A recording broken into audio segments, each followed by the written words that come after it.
Welcome to kitchen with মিতে আজকে আমরা রান্না করব গোপালের জন্য।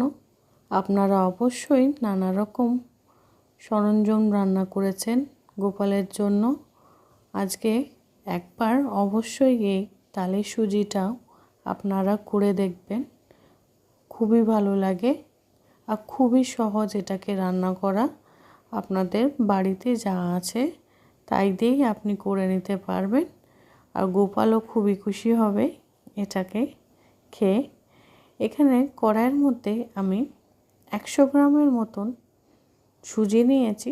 সুজিটাকে বেশ লাল লাল করে আমি ভেজে নেব।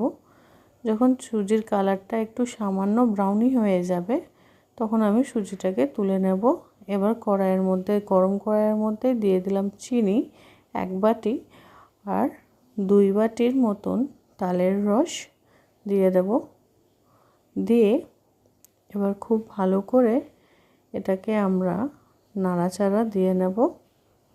নাড়াচাড়া দিয়ে এটাকে মিশিয়ে ভালো করে মেশাবো। যখন তালের রঙটা দেখবেন চেঞ্জ হয়ে আসছে আর সুন্দর চাশনির মতন দেখা যাবে, তখন ওর মধ্যে ভেজে রাখা সুজিটাকে আমরা অ্যাড করে দেব। দিয়ে এবার সুন্দর করে মিশিয়ে নেব। মিশিয়ে নিয়ে যখন ভালো করে ওটা মিশে যাবে, সুন্দর করে একে অপরের সাথে মিশে দেখো কি সুন্দর চাশনির মতন যখন দেখা যাচ্ছে, এবার এর মধ্যে আমরা একটা বড় কাপ দুধ অ্যাড করব। আমি আগে সামান্য একটু দুধ দিয়েছি, তাই দিয়ে আগে ভালো করে মিশিয়ে নেব। তারপরে পরিমাণ মতন যেটুকু দুধ লাগবে সেটুকু দেব, কিন্তু অবশ্যই 1 কাপের মতন দুধ আপনার এখানে আমি ব্যবহার করেছি। এবার এটাকে হালকা হাতে আস্তে আস্তে করে নাড়াচাড়া দিয়ে আমি সুন্দর করে মিক্স করে নেব। দেখুন কি সুন্দর করে ভালো করে মিক্স হয়ে গেছে।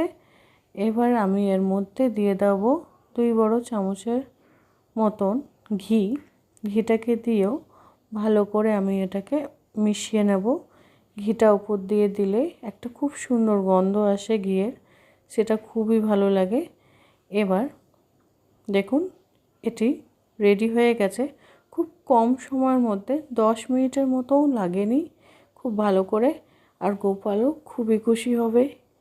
একবার অবশ্যই এভাবে সুজি রান্না করে দেখবেন আর গোপালকে ভোগ দেবেন। এটার মধ্যে এবার যখন ঠান্ডা হয়ে যাবে এর মধ্যে আপনি উপর দিয়ে কিশমিশ দিয়ে যেভাবে আমি সার্ভ করেছি ওরমভাবেও সার্ভ করতে পারেন।